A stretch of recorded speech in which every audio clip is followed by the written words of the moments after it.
नमस्कार and good morning. मैं Vikram academy की करंट अफेयर की क्लास में आपका स्वागत करता हूं। तो दोस्तों, सुबह हो गई है और हमारी क्लास आप लोगों को मिल जाती है सुबह। तो सभी लोग क्लास को देखा करें और ज़्यादा से ज़्यादा लोगों तक शेयर किया करें ताकि उन लोगों को भी इस क्लास का बेनिफिट मिले और मुझे भी बेनिफिट मिले आप लोगों की पढ़ाई से। ठीक, तो सभी लोग क्लास में जुड़ जाएं और हमारी क्लास स्टार्ट हो गई है। और क्लास में आपको बेहतरीन 10-11 जो भी क्वेश्चन होते हैं, इंपॉर्टेंट होते हैं, तो आप लोग उसको पढ़ेंगे ज़रूर। और क्लास अच्छी लगे तो कमेंट पे कमेंट ज़रूर करिएगा कि क्लास कैसी लगती है। ठीक, तो सभी लोगों से निवेदन है कि क्लास को शेयर किया करें अच्छे से। चलो फिर शुरू करते हैं हम। ये क्लास जो होती है करंट अफेयर के साथ साथ आपको विद स्टैटिक जीके भी मिलता है। और इसमें लेखपाल की है, समीक्षा अधिकारी है, यूपीएसआई पुलिस है, और जो भी रेलवे वगैरह हैं सारी वैकेंसियों के लिए जो भी तैयारी होती है, आप करंट अफेयर इसमें बेहतर ढंग से तैयार कर सकते हैं कम समय में। ठीक, चलो शुरू करते हैं। हमारा आज का पहला प्रश्न आप लोगों के लिए स्टार्ट होता है। हमारा आज का पहला प्रश्न ये रहा आप लोगों के सामने। सभी प्रश्न इम्पॉर्टेंट हैं तो इसको देखना ना भूलें आप लोग। ये हमारा है पहला प्रश्न आज का। बात करते हैं इस प्रश्न में। तो प्रश्न आप लोगों के सामने दिख गया होगा और आप लोग इसमें अपना आंसर बताएंगे। स्कैल्प मिसाइल के बारे में पूछा गया है।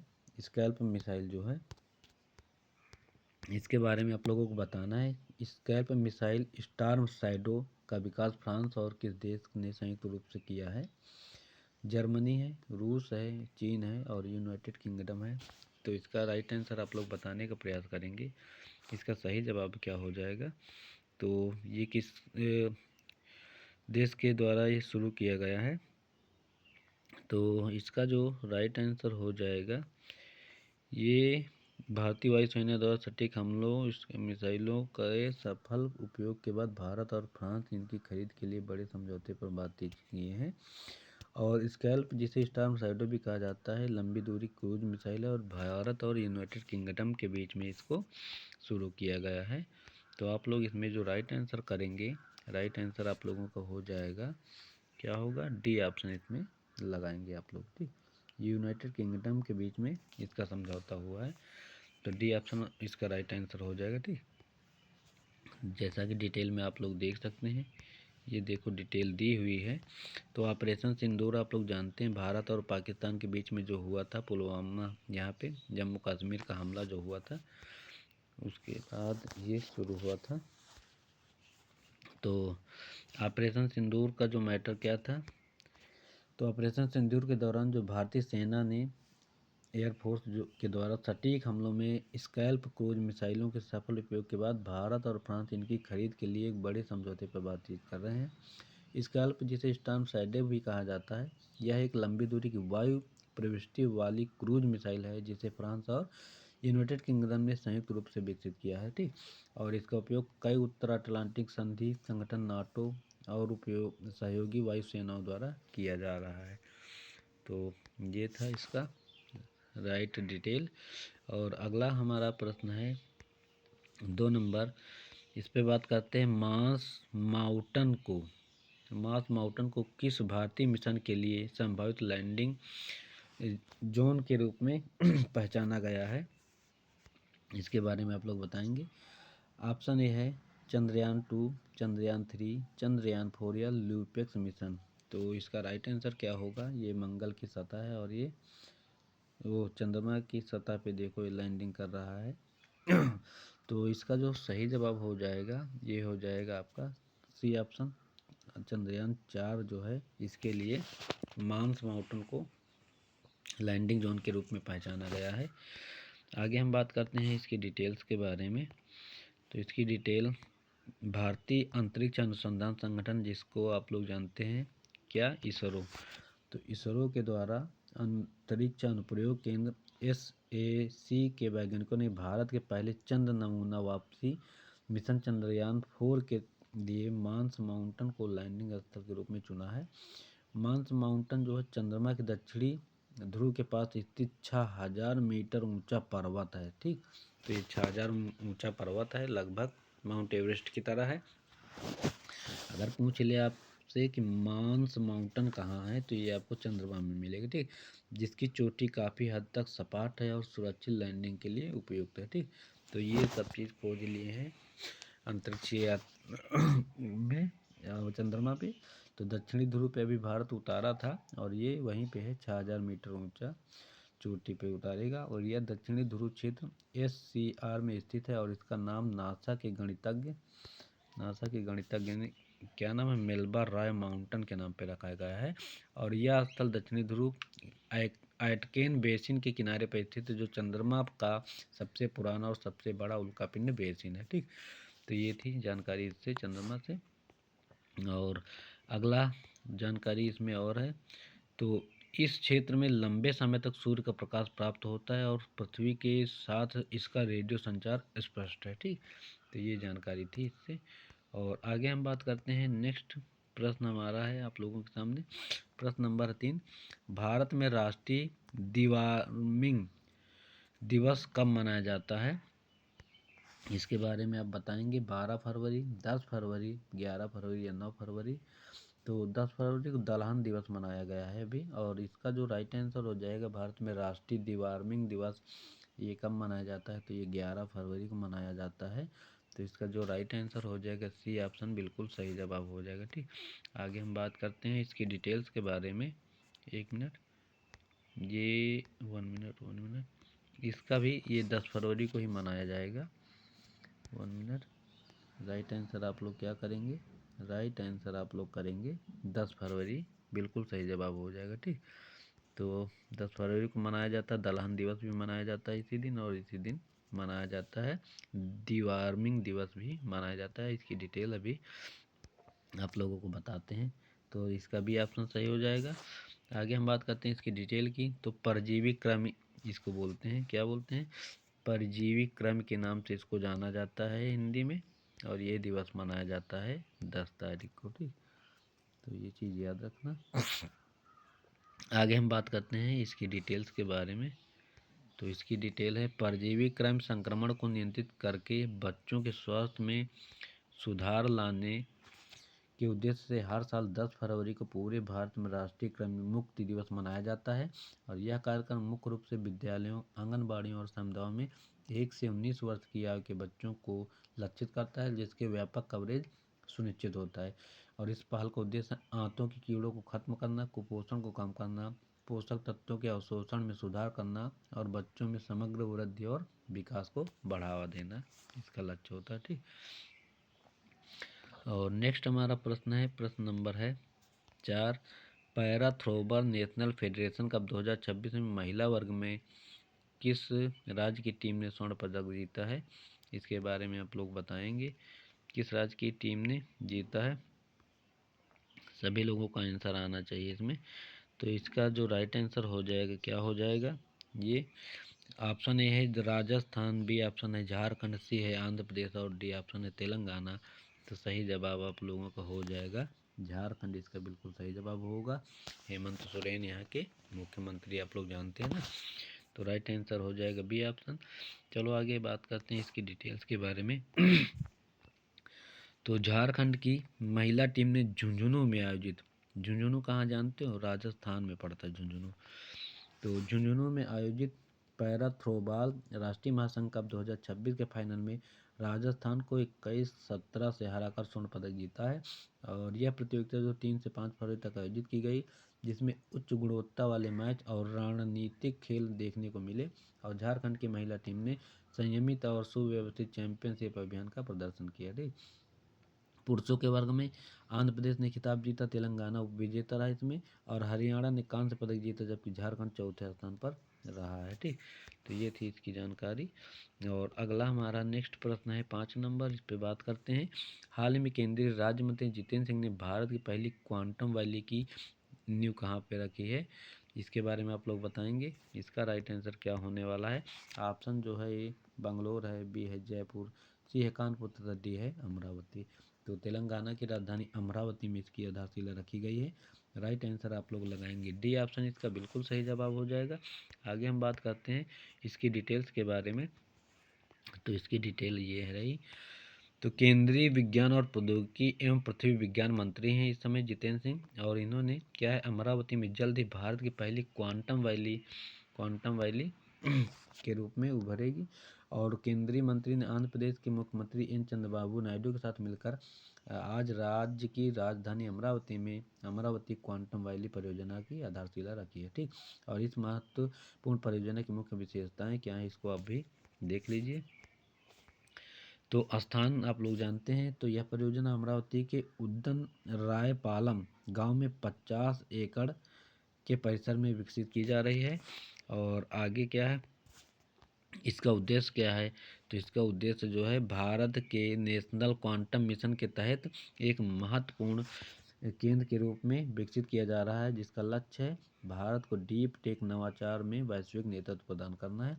मुख्य तकनीकी क्या है, तो ये भारत का जो है पहला 133 क्यूबिक क्वांटम कंप्यूटर स्थापित किया जाएगा। इस परियोजना में IBM, TCS और L&T यानी लार्सन एंड टर्बो जैसी प्रमुख कंपनियां भागीदार हैं। प्रभाव क्या होगा, तो यह क्वांटम वैली स्वास्थ्य सेवा, रक्षा, वित्त, डेटा सुरक्षा जैसे क्षेत्रों में शोध और नवाचार का केंद्र बनेगी, और इसमें लगभग 88,000 रोजगार पैदा होंगे, ये उम्मीद है इसमें। ठीक, और नेक्स्ट है हमारा अगला प्रश्न आप लोगों के सामने ये रहा, प्रश्न नंबर है 6। इसमें आप लोगों का निम्न में से किस देश में आई लाइव कनेक्ट नामक दुनिया का पहला क्या है, डॉक्टर के नेतृत्व वाला कृत्रिम बुद्धिमत्ता जिसे AI बोलते हैं, संचालित स्वास्थ्य देखभाल पारिस्थितिकी तंत्र लॉन्च किया गया है। तो ये किस देश ने लॉन्च किया है, ऑप्शन ए है भारत, बी है चीन, सी है फ्रांस तथा डी ऑप्शन है इंग्लैंड। तो ये कोई दूसरा देश नहीं है, आपका भारत ही है। इसका राइट आंसर ए ऑप्शन हो जाएगा। इंपॉर्टेंट प्रश्न रहेगा, तो इसको आप लोग ध्यान दीजिएगा। तो बात करते हैं इसकी जानकारी के बारे में। तो ये रहा आपका डिटेल्स में आपकी, हाल ही में भारत में आई लाइव कनेक्ट को लॉन्च किया गया है, जिसे दुनिया का पहला डॉक्टर के नेतृत्व वाला कृत्रिम बुद्धिमत्ता AI द्वारा संचालित स्वास्थ्य देखभाल पारिस्थितिकी तंत्र बताया जा रहा है। ठीक, तो आई लाइव कनेक्ट के बारे में मुख्य बातें हैं। नेतृत्व यह पूरी तरह से अनुभवी डॉक्टरों द्वारा निर्देशित है, जिससे स्वास्थ्य संबंधी सलाह की सटीकता सुनिश्चित करता है। तो डॉक्टर की बात सुनेगा ये। ठीक, और तकनीकी क्या है, तो यह मरीजों को उनके स्वास्थ्य डेटा के आधार पर व्यक्तिगत स्वास्थ्य सुझाव और परामर्श देने के लिए उन्नत AI का उपयोग करता है। उद्देश्य क्या है, तो इसका मुख्य लक्ष्य स्वास्थ्य सेवाओं को अधिक सुलभ, किफ़ायती और व्यक्तिगत बनाना है, इसका मुख्य उद्देश्य। ठीक, और आगे हम बात करते हैं नेक्स्ट हमारा प्रश्न है 8 नंबर। तो इम्पॉर्टेंट प्रश्न ये भी रहेगा, भारत जो है विश्व में 182 देश की भ्रष्टाचार सूची में किस नंबर पर है, 101, 91, 100 या 95। तो इसका राइट आंसर क्या होगा, इसका जो राइट आंसर हो जाएगा 5 अंक नीचे घटा है और ये 191 पर है। तो इसका राइट आंसर हो जाएगा बी ऑप्शन। डेनमार्क इसमें पहले स्थान पे है, फिर सिंगापुर तीसरे स्थान पे है, फिनलैंड दूसरे स्थान पे है, और सबसे ख़राब रैंकिंग की मैं बात करूँ तो ये है 174 रैंक पे अफगानिस्तान, फिर नॉर्थ कोरिया है, और यमन है 176 पे, वेनेजुएला 177 पे। तो ये सारे देश जो हैं ये सबसे ख़तरनाक हैं, बेकार हैं, भ्रष्ट हैं। सोमालिया है, सीरिया है, दक्षिणी सूडान है, ये सबसे बेकार देशों की सूची में जारी होते हैं। आगे हम बात करते हैं इसकी डिटेल्स के बारे में। तो ये रहे डिटेल्स। तो 1 मिनट, क्या हो गया इसमें, गड़बड़ हो गया क्या, मुख्यमंत्री मोहन चंद्रमानी दोनों, एक क्वेश्चन देखो इसमें खो गया है कहीं, 1 मिनट नहीं है। तो ये इसकी डिटेल्स के बारे में बता दें पहले हम। 1 मिनट कहाँ गया क्वेश्चन भाई, 1 मिनट, ये है इसका डिटेल्स, कहाँ गया, ये रहा ना। तो ये रही इसकी डिटेल्स और इसके बारे में बताते हैं। तो भारत में जो है भ्रष्टाचार में आई कमी, करप्शन करप्शन इंडेक्स 2025 में भारत ने 5 स्थान पर छलांग लगाते हुए 182 देशों में 91वां स्थान हासिल किया है। और वैश्विक गैर सरकारी संगठन ट्रांसपेरेंसी इंटरनेशनल के अनुसार भारत का स्कोर पिछले वर्ष की तुलना में 1 अंक बढ़ाकर 39 हो गया है। और डेनमार्क जो है 89 अंक के साथ सबसे ईमानदार देश है। इसके बाद फिनलैंड और सिंगापुर है। तो ये ईमानदार देश हैं और सबसे बेईमान देश में आपका भारत आएगा। ठीक, तो ये है भारत। और अगला हमारा प्रश्न है, ये प्रश्न नंबर है 9। इसमें आपका प्रश्न, भारत ने निम्नलिखित में से किस शहर में पहली शेरपा बैठक के साथ ब्रिक्स 2026 की अध्यक्षता शुरू की है? नई दिल्ली में, भोपाल में, पटना में या अमरावती में? तो ये नई दिल्ली में हुई। इसका राइट आंसर हो जाएगा ए ऑप्शन। आगे हम बात करते हैं इसकी डिटेल्स के बारे में। तो ये रही आपकी डिटेल। भारत ने नई दिल्ली में पहली शेरपा और सूस शेरपा बैठक के साथ अपनी ब्रिक्स 2026 की अध्यक्षता की औपचारिक शुरुआत की है। और इस बैठक की जो है प्रमुख जानकारियाँ इस प्रकार हैं। बैठक कहाँ हुई? तो नई दिल्ली में हुई। बैठक जो है तिथि 9 से 11 फरवरी 2026 के बीच आयोजित की गई। अध्यक्षता इसकी किसने किया? तो इसकी अध्यक्षता जो है भारत के ब्रिक्स शेरपा और विदेश मंत्रालय में सचिव आर्थिक संबंध सलाहकार कौन थे इसमें? सुधाकर दलेला ने की थी। तो इसको याद रखना, किसने अध्यक्षता की? तो सुधाकर दलेला किए थे। विषय इसका क्या है? तो इस वर्ष की भारत की अध्यक्षता का मुख्य विषय लचीलापन, नवाचार, सहयोग और स्थिरता के लिए निर्माण रखा गया है। ठीक, तो ये था इसका डिटेल।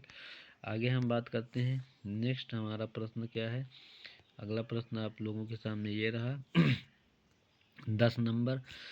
तो प्रत्येक वर्ष यूनानी दिवस निम्नलिखित में से किस दिन मनाया जाता है? तो यूनानी दिवस आप लोगों को बताना है कब मनाया जाता है। यूनानी चिकित्सा आप लोग नाम सुने होंगे ना, तो वही है यूनानी चिकित्सा। और ये कब मनाया जाता है इसके बारे में आप लोग बताने का प्रयास करेंगे। यूनानी चिकित्सा के बारे में। ठीक, चलो शुरू करते हैं यूनानी चिकित्सा। तो यूनानी चिकित्सा दिवस कब मनाया जाता है? एक मिनट। तो प्रत्येक वर्ष यूनानी चिकित्सा दिवस कब मनाया जाता है? 8 फरवरी को, 9 फरवरी को, 10 फरवरी या 11 फरवरी को? तो ये जो है 11 फरवरी को मनाया जाता है यूनानी चिकित्सा दिवस। इसको आप लोग याद रखना। ये देखो यहाँ पे लिखा हुआ है 11 फरवरी ना, तो 11 फरवरी को मनाया जाता है यूनानी चिकित्सा। और किस लिए मनाया जाता है तो आप लोगों को डिटेल्स हम बता रहे हैं। तो प्रत्येक वर्ष विश्व यूनानी दिवस निम्नलिखित में 11 तारीख को मनाया जाता है। और इसका उद्देश्य क्या है? तो उद्देश्य है इसका महान यूनानी विद्वान और समाज सुधारक हकीम अजमल खां की जयंती मनाना और यूनानी चिकित्सा पद्धति में जागरूकता फैलाना है। तो किसके जन्मदिन पे मनाया जाता है? हकीम अजमल के। इतिहास। विश्व यूनानी दिवस जो है दिवस 2017 में केंद्रीय यूनानी चिकित्सा अनुसंधान परिषद CCRUM आयुष मंत्रालय द्वारा हैदराबाद में मनाया गया था। हकीम अजमल खान एक प्रसिद्ध भारतीय यूनानी चिकित्सक थे। ठीक, इन्हीं के उसमें मनाया जाता है। तो ये थे आज के हमारे। 1 मिनट, एक क्वेश्चन मेरा कुछ कहीं रुका हुआ है, 1 मिनट। एक क्वेश्चन ये आपका रह गया था, इम्पॉर्टेंट प्रश्न ये भी है, तो इस पे हम चर्चा करते हैं। 7 नंबर। मुख्यमंत्री मोहन चरण मांझी जो है, मोहन चरण मांझी द्वारा लॉन्च की गई ए माटी कथा कहे और Bakshi Jagabandhu the great commander किसने लिखा है? नीतीश प्रजापति, रोहित आर्या, विश्वभूषण हरिचंदन और आरुषि पटनायक। तो इस पुस्तक के जो लेखक हैं विश्वभूषण हरिचंदन है। इसके बारे में जानकारी आपको बताएंगे आगे स्लाइड पे। तो ये है पुस्तक मुख्यमंत्री मोहन चरण मांझी, उड़ीसा के ना, तो मांझी द्वारा लॉन्च की गई पुस्तकें ए माटी कथा और Bakshi Jagabandhu the great commander Bishwabhushan Harichandan द्वारा लिखी गई है। इसके बारे में मुख्य विवरण है। तो विश्वभूषण हरिचंदन उड़ीसा के दिग्गज नेता और छत्तीसगढ़ व आंध्र प्रदेश के पूर्व राज्यपाल थे। और आगे ए माटी कथा कहे यह उड़ीसा भाषा में 30 निबंधों का संग्रह है जो नेताजी सुभाष चंद्र बोस, अटल बिहारी वाजपेयी, उड़िया पहचान और लोकतंत्र जैसे विषयों पर आधारित है। बख्शी जगबंधु जो है द ग्रेट कमांडर, यह अंग्रेजी में लिखी गई पुस्तक जो 1817 के पाइका विद्रोह आप लोग जानते हैं और उसके नायक बख्शी जगबंधु के बलिदान पर प्रकाश डालती है। तो इनका संबंध पाइका विद्रोह 1817 में इससे संबंधित था। ठीक, तो ये थे आज के हमारे प्रमुख इम्पॉर्टेंट प्रश्न और कल के हमारे विजेताओं की लिस्ट आप लोगों को मिलेगी। तो विजेता में हमारे कौन कौन से हैं? अंजना सिंह है, इन्होंने ही एक आंसर किया था और सभी लोग फिलहाल सो रहे थे, सोए भी नहीं हैं तो जागे हुए थे, लेकिन इन्होंने आंसर नहीं किया है। अंजना सिंह है। और 1 मिनट, 1 मिनट, और इसमें आज का हमारा सवाल क्या है, थोड़ा PDF गड़बड़ा गया है। समान नागरिक संहिता लागू करने वाला राज्य दूसरा आपको बताना है कौन सा है। तो बेस्ट अवार्ड अंजना को मिला है और ये हमारी विक्रम एकेडमी, इसमें आप लोग क्या है मैसेज करेंगे तो व्हाट्सएप पे आपको PDF इसकी मिल जाएगी कलरफुल। तो क्लास अच्छी लगे तो आप लोग कमेंट जरूर करिएगा, लाइक करना, सब्सक्राइब करो जो भी नए स्टूडेंट हैं। और रोज़ हमारी क्लास ऐसे ही 10-11 क्वेश्चन इंपॉर्टेंट हैं आपको मिलते रहेंगे। ठीक, इंपॉर्टेंट है इसलिए क्योंकि एक अधिकतर हमारे जो बनाए हुए प्रश्न होते हैं ये एग्ज़ाम में देखने को हूबहू मिलते हैं, इसलिए कहते हैं क्लास छोटी है पर बेस्ट है, सारी जानकारियाँ होती हैं तो आप लोगों को बेहतर मिलेगा इसमें कंटेंट। बाय, सभी को मिलते हैं कल सुबह फिर गुड मॉर्निंग करके। तब तक के लिए थैंक यू, पढ़ते रहें, मस्त रहें, बाय।